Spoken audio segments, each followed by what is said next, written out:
bekerja lah di kilang sebagai contohnya, dikilangkan. Jadi benda ni tak memberi kepuasan kepada pekerja tersebut, dan bukan dia seorang, mungkin ramai yang terjadi macam tu. Maksudnya they have to, maksudnya dia terpaksa juga bekerja walaupun dalam erti kata lain dia tak minat pun, tetapi untuk meneruskan kelangsungan hidup dia terpaksa bekerja, tetapi tak match dengan dia punya minat, dia punya personality. So dekat situ lama-lama dia akan menurunkan produktiviti. So dekat situ akan ada yang tak nak hadir, jadi akan wujud masalah disiplin dan sebagainya. So dekat sinilah kita perlu tahu bentuk perkhidmatan kaunseling yang macam mana kita nak berikan kepada mereka berdasarkan masalah-masalah mereka inilah. So sebab itu kita kena tahu model-model kaunseling yang ada. Okey. Okey, ni banyak lagi sebagai contoh ni lagi lah. Okey, berkaitan dengan masalah gangguan tak kira lah, gangguan ni banyak salah satunya salah satu yang familiar di tempat kerja adalah gangguan seksual Okey. Okay, itu satu. Itu dari segi bila kita kata kita nak berikan perkhidmatan kaunseling ni salah satu keuntungan kepada pihak pekerja. Tetapi pada masa yang sama perkhidmatan kaunseling yang diberikan kepada staf ini juga sebenarnya adalah untuk kita membantu pihak organisasi ataupun pihak majikan. Sebab kalau kita tengok dalam buku-buku counselling personnel banyak membincangkan kalau dekat US sekarang ni diorang ni telah banyak menguatkuasakan akta-akta pekerja. Bila kata banyak penguatkuasaan akta-akta pekerja, jadi seandainya adalah seandainya pekerja tu berlakulah tekanan yang sangat kuat dan akhirnya dia pergi saman kepada majikan tersebut. Sebab apa? Sebab dia tak boleh nak release dia punya masalah dan tekanan. Pada masa yang sama organisasi ataupun majikan tersebut juga tak sediakan satu bentuk perkhidmatan kaunseling yang boleh mereka gunakan untuk mengurangkan tekanan yang mereka hadapi. So dekat sini mereka boleh saman organisasi tersebut. Okey, so dekat sinilah salah satu juga tujuan yang kita nak berikan perkhidmatan kaunseling ini juga sebab kita nak bantu ataupun kita nak pelihara pihak majikan juga daripada disaman. Okey. Okey, ataupun kita nak bantu jugalah pihak majikan ini daripada masalah-masalah yang kemungkinan akan lagi teruk akibat daripada pekerja-pekerja yang bermasalah ini. Okey. So kalau tanya apakah yang pentingnya ataupun apakah manfaatnya kita belajar berkaitan dengan model kaunseling di organisasi, di tempat kerja. Sebab bila kita tahu apakah bentuk-bentuk perkhidmatan yang boleh kita tawarkan, so dekat situlah ianya boleh menjadi asas kepada kita untuk kita laksanakan atau untuk kita aplikasikan bentuk kaunseling apakah yang boleh kita tawarkan kepada mereka. Okey? So kalau tengok dekat sini terdapat 3 klasifikasi model, iaitu yang pertama model yang berdasarkan kedudukan dan peranan kaunselor, kedudukan dan peranan kaunselor terhadap organisasi, ataupun dalam organisasi. Yang keduanya berkaitan dengan model yang berdasarkan pendekatan ataupun teori yang digunakan oleh seseorang kaunselor, dan yang ketiganya model yang berdasarkan isu, permasalahan dan juga keperluan organisasi. Okey, cuba kita akan pergi satu-satu Okey, slide saya bergerak ni Kalau tak bergerak ke apa ke mohon maklumkan kepada saya. Baik, Okey. Doktor. Alright. So dekat sini kita akan tengok apa yang dimaksudkan dengan model perkhidmatan kaunseling yang berdasarkan kedudukan dan juga peranan yang dimainkan oleh seseorang kaunselor itu dalam sesebuah organisasi. Okay. So di bawah model ini terdapat 4 kategori iaitu model yang ni internally based counselling model ni, maksudnya dekat sini model dalaman Okey, yang keduanya externally based model ni model luaran. Okey, EAP provider maksudnya dekat sini employee assistance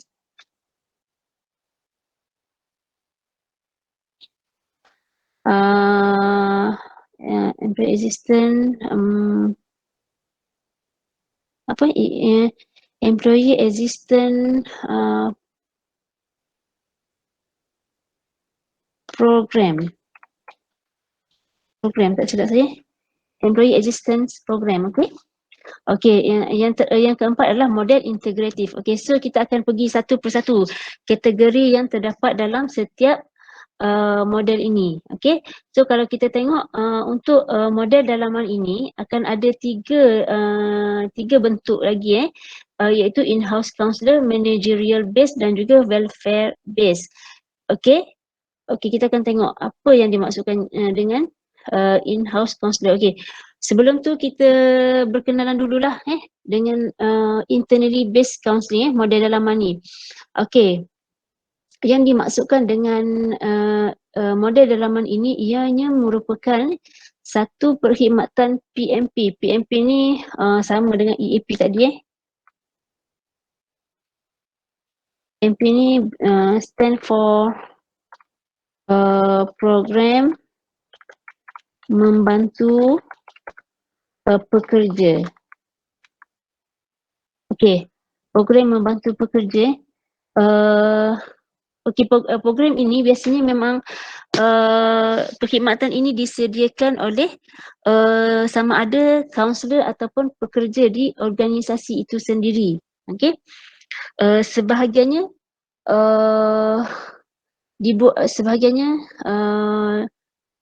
dibuat secara dalaman dan sebahagiannya di luar menerusi konsultan yang diupah oleh organisasi. Maksudnya dekat sini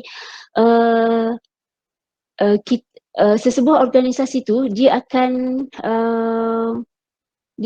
hire, dia akan macam mana hire ni, kata apa, dia akan mengambil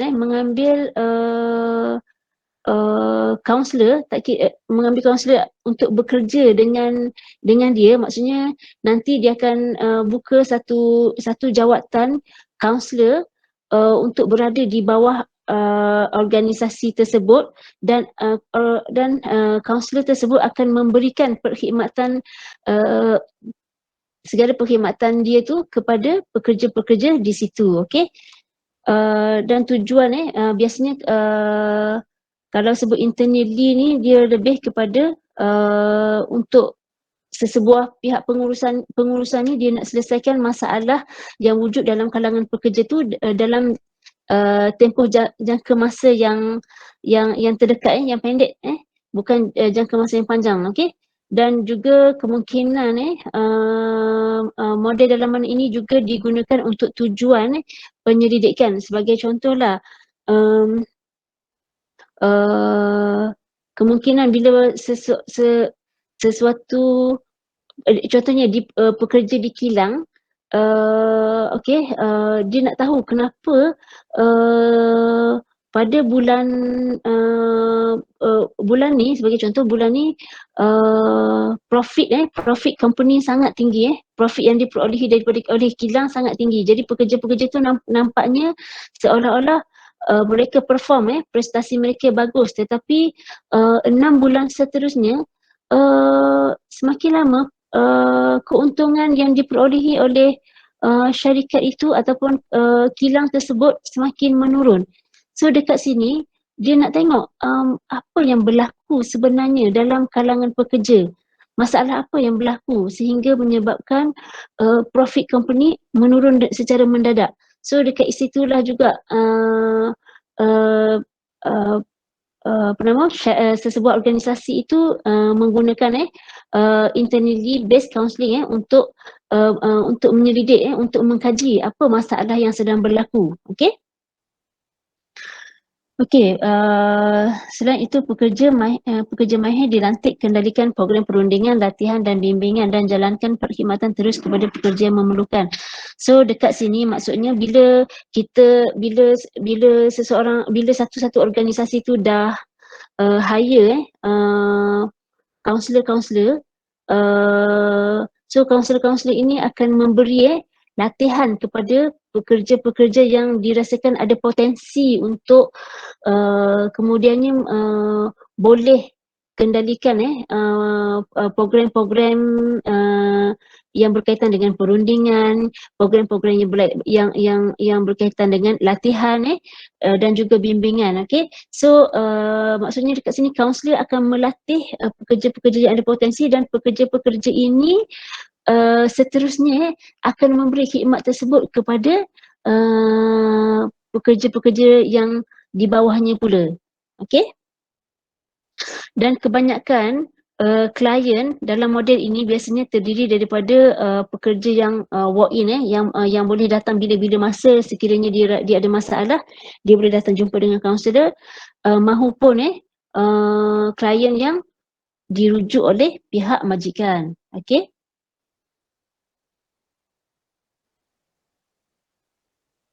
Okey, kalau kita tengok dekat sini, kaunselor ni dia bukan setakat kita kata dia memberi bimbingan dan juga memberi nasihat, tetapi juga memainkan peranan untuk menguruskan dan juga menjalankan ataupun melaksanakan program-program dan juga memberi latihan pendidikan dan juga perkhidmatan kepada pekerja, sama ada pekerja tu bermasalah dan tidak ataupun tidak bermasalah. Maksudnya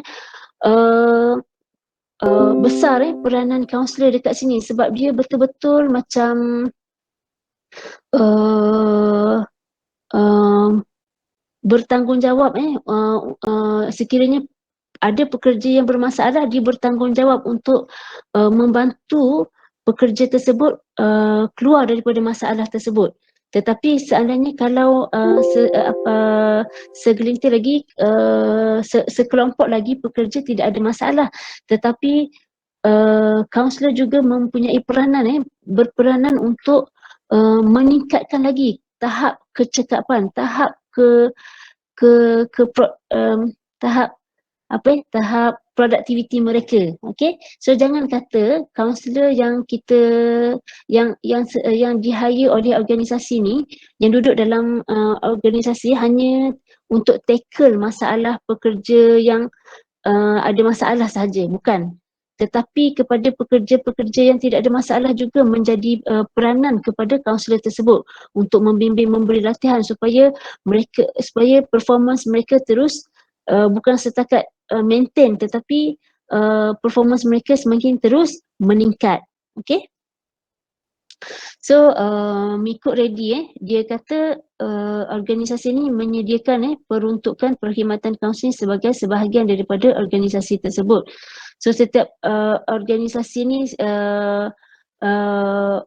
seboleh-bolehnya perlu menyediakan perlu ada peruntukan untuk menyediakan satu unit dalam organisasi. Biasanya organisasi yang macam ni adalah organisasi yang besar lah, yang besar, yang memang biasanya profit ataupun keuntungan yang mereka boleh pun memang berlipat ganda tingginya. Okay.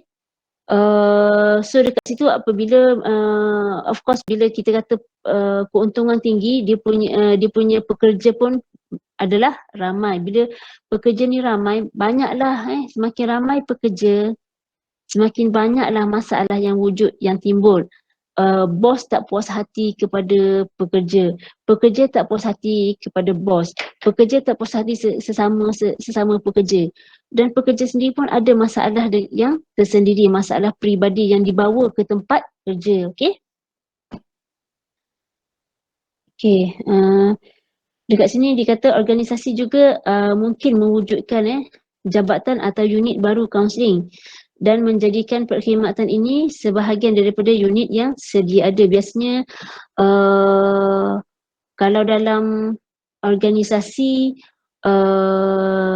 yang common yang biasa kita dengar adalah HR. Okay, HR, Human Resource. Itu memang yang the common one lah, maksudnya yang paling biasa memang kena ada HR memang kena ada, tetapi bila kita kata organisasi ni dia hire kaunselor untuk bekerja dalam organisasi tersebut, so kemungkinan juga kaunselor ni akan duduk di bawah satu unit counselling. Walaupun dikata duduk di bawah HR, tetapi di bawah HR itu akan ada satu lagi unit yang dibuka sebagai unit counselling. Okey, cuba kita tengok dekat sini. Maksudnya apabila kita kata internally ni, counselor ni betul-betul duduk di dalam organisasi dan dia betul-betul bekerja dengan budaya. Dia tahu budaya di organisasi itu macam mana. Okey?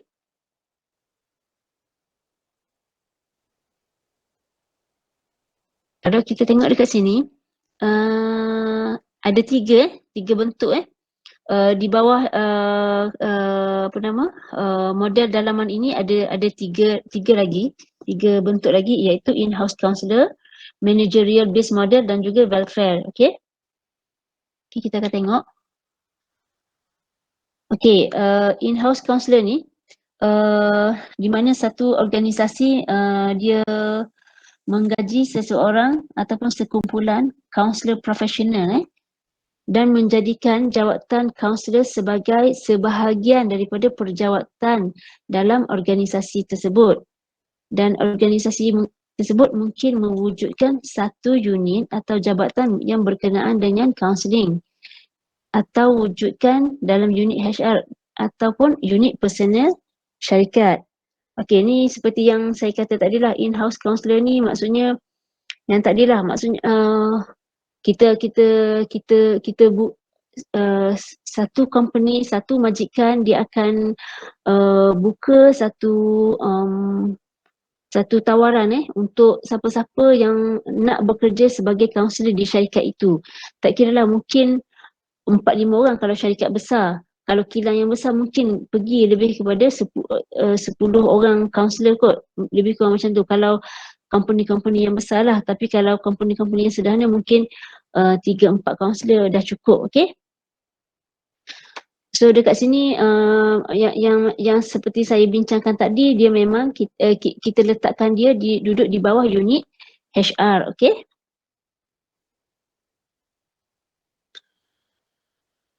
Okay, yang kedua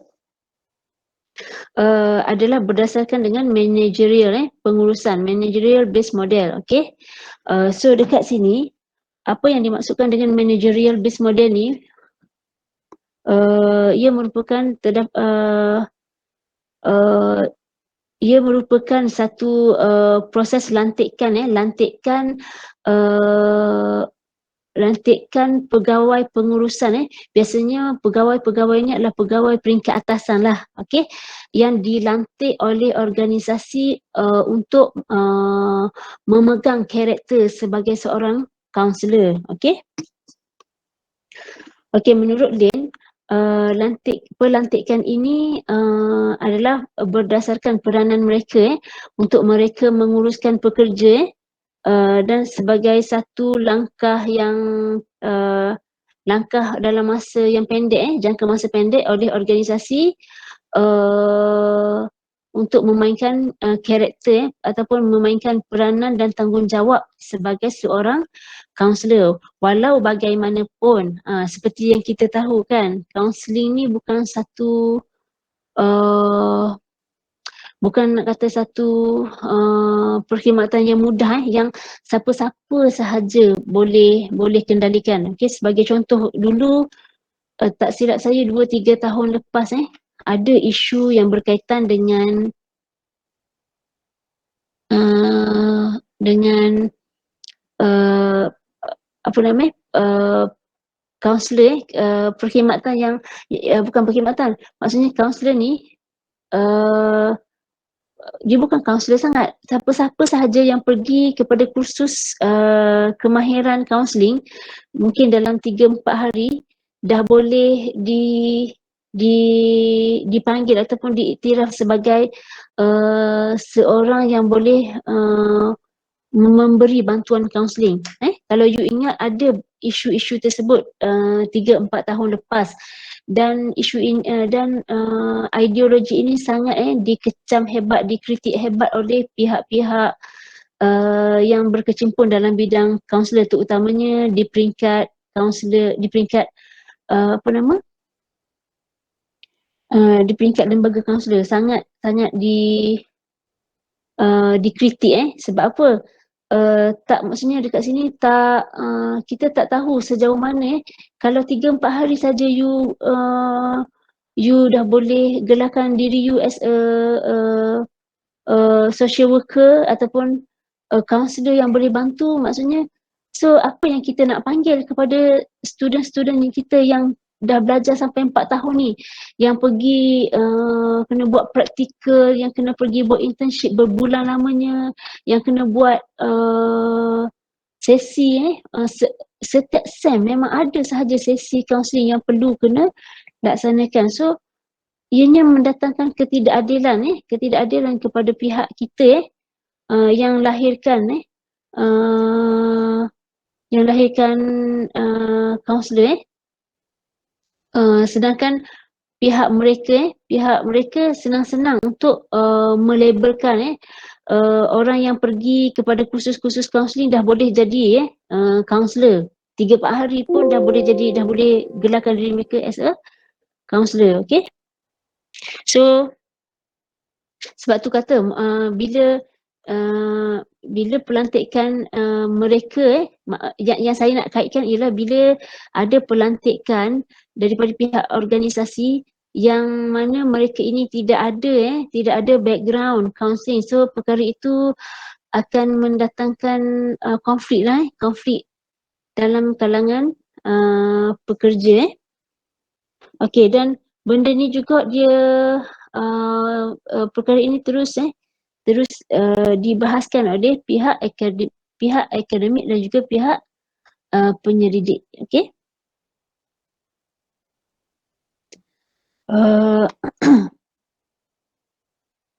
Okey, kalau kita tengok ready 93 ni dia recommend bila katalah seorang pengurus tu bila katalah seorang pengurus tu telah dilantik oleh organisasi untuk memegang karakter ataupun memegang tanggungjawab sebagai seorang kaunselor. So dekat sini pengurus tersebut wajib tahu, perlu ada berkaitan dengan kemahiran asas kaunseling tu kena ada. Okey.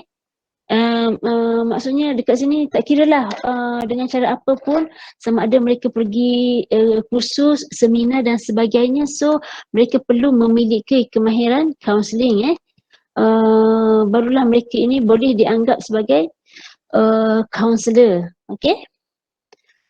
Okey, manakala mengikut Matt Hannon, dia berpandangan atau dia berpendapat tidak ada sebab tidak ada satu sebab tidak ada sebab yang kukuh kenapa pengurus ini tidak boleh menjadi kaunselor. Tetapi perlu mengamalkan peranan yang jelas sebagai pengurus dan kaunselor. Maksudnya dekat sini apabila dia memainkan peranan sebagai kaunselor, dia juga kena lebih jelas apa peranan yang sepatutnya dimainkan ketika dia memakai karakter kaunselor, dan apa peranan dan karakter yang dia pakai apabila dia menjadi seorang pengurus. So dekat situ kena jelas supaya tidak ada tidak timbul isu. Okey. Kemudian ikut Redmayne pula, pengurus ni merupakan ongoing counselor kerana counselling dianggap sebagai sebahagian kehidupan seharian. Okey. Redmayne pula dia berpandangan bahawa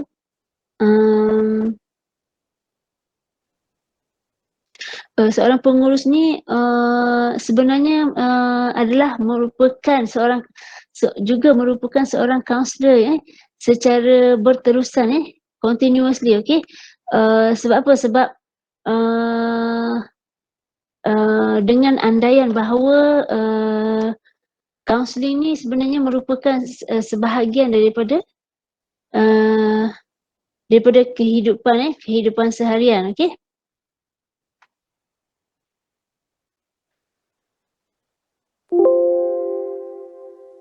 Okey, kemudian menurut Nick Saul dan Carroll pada tahun 1994, okey, yang ini pandangan dia bercanggah dengan yang dikatakan oleh Redman ataupun yang dikatakan oleh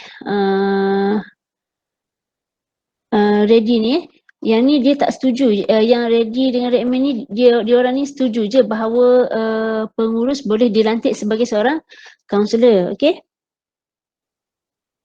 Tetapi tidak bagi Nixon dan Carroll, yang mana kalau tengok mereka ni sangat-sangat bersetuju untuk melantik pengurus,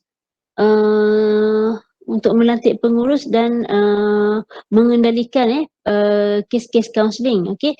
Kerana yang pertama, of course yang ni kita kata ianya melanggar batasan tugas. Sebab kita tahu bila kata pengurus sudah tentu dia ada beberapa ekspektasi mereka terhadap pekerja. Sebagai contoh di Petronas, di Petronas pengurus Petronas sudah pasti ada ekspektasi tertentu terhadap pekerja-pekerja bawahan mereka, okey.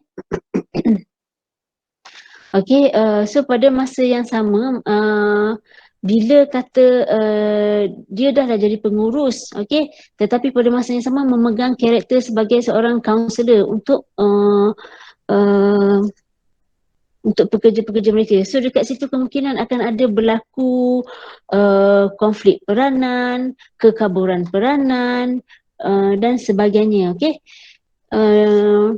Keadaan ini maksudnya bila berlaku keadaan ini maksudnya kita meletakkan kaki tangan dalam keadaan yang tersepit atau terbatas. Sebab apa dikatakan tersepit atau terbatas? Of course lah, jika seorang pengurus, apa yang di-expect oleh pengurus, you perform very competent di hadapan mereka. Okey, sebagai contoh, kalau seorang pengurus Petronas ni, mestilah dia nak tengok mestilah kita jika bekerja di bawah di level yang bawah, kita mesti nak tunjuk performance yang bagus kepada pengurus. Tetapi pada masa yang sama, sekiranya dia datang dengan karakter kaunselor, apa yang berlaku, pekerja yang ada masalah tadi memang tak boleh nak bercerita sebab jadi benda tu tersepit. Macam mana nak cerita masalah, sedangkan sekiranya dalam karakter lain dia perlu tunjuk dia ni seorang yang hebat, seorang yang mahir, seorang yang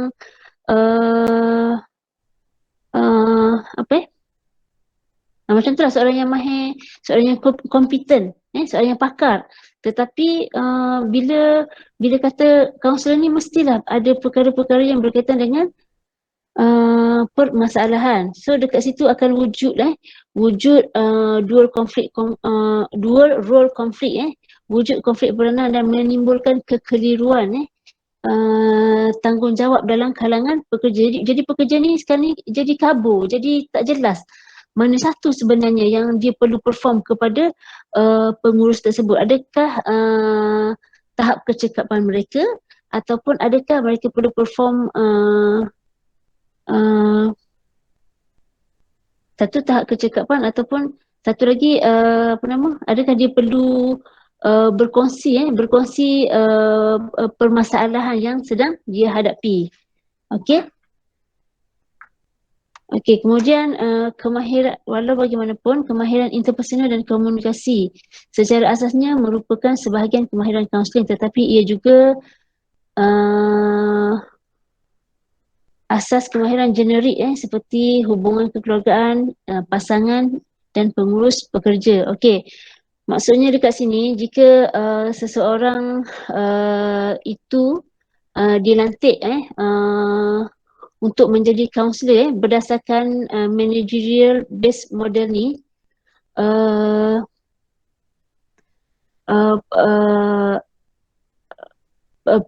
adalah tidak menjadi masalah kepada pengurus sebab kebanyakannya kemahiran, biasanya kemahiran interpersonal, okey, dalam kaunseling ni kemahiran interpersonal dan komunikasi memang sangat closely related, sangat berkait rapat.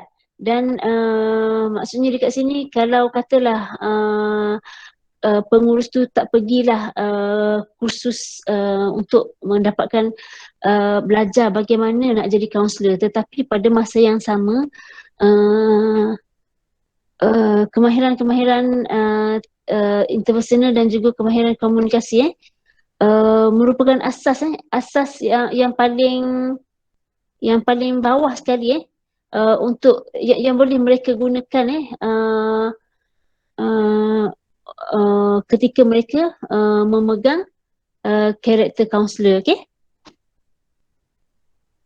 Okey, kalau kita tengok Institute for Personnel Management, dia menyatakan bahawa sebenarnya banyak kaunseling di tempat kerja tidak menepati masuk kaunseling yang sebenar. Okey, of course lah, sebab kita tahu bagaimana proses kaunseling yang sebenar. Kita tak boleh beri nasihat, kita tak boleh melabel, kita banyak benda yang kita tak boleh dan banyak benda yang perlu kita buat. Okey. Tetapi banyak kaunseling tempat kerja tidak menepati maksud kaunseling tetapi berkaitan dengan situasi-situasi yang memerlukan kemahiran kaunseling. Okey.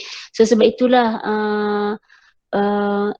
sebenarnya bila kita belajar kaunseling di tempat kerja ni banyak benda yang sangat closely related. Sebagai contohlah berkaitan human resource. Human resource juga merupakan